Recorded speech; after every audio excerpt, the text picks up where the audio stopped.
Today I'm going to be doing a tutorial on how to get your camera to follow around your character in 2D Unity. So what you're going to want to do is click Window, Package Manager. At the top it says Packages in Project. If it does say that, you're going to want to click on that and then select Unity Registry in the drop down menu.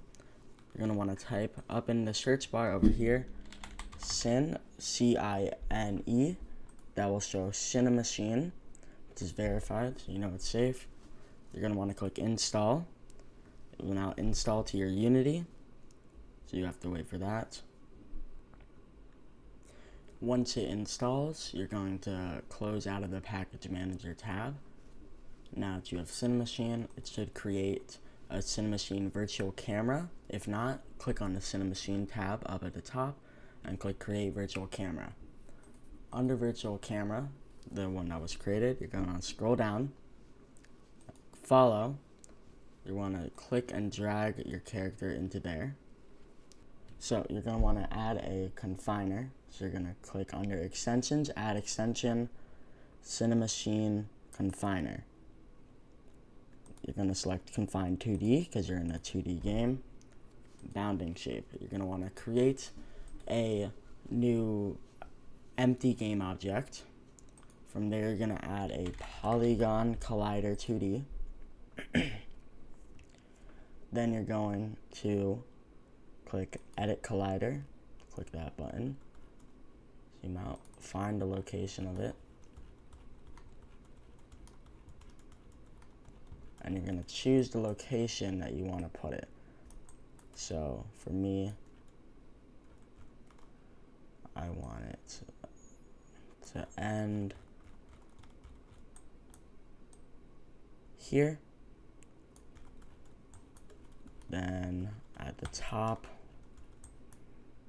I want it to go this high.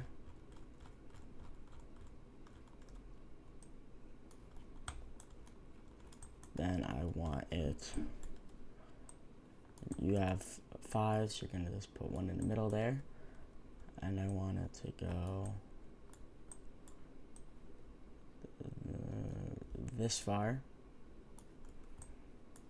And this to end about there. Then you are going to drag your edges to there. Select the polygon confiner. Okay, you're going to want to select Is Trigger. And then when you click play, the character will be followed by the screen. And if you go over there, so you won't go further than the lines of the area that you set it to. Thank you for watching my tutorial. If you would like more, please subscribe. If you think it helped you, like or comment that. And if you need help with something else, comment what you think I should do a tutorial for next, or comment any questions that you have.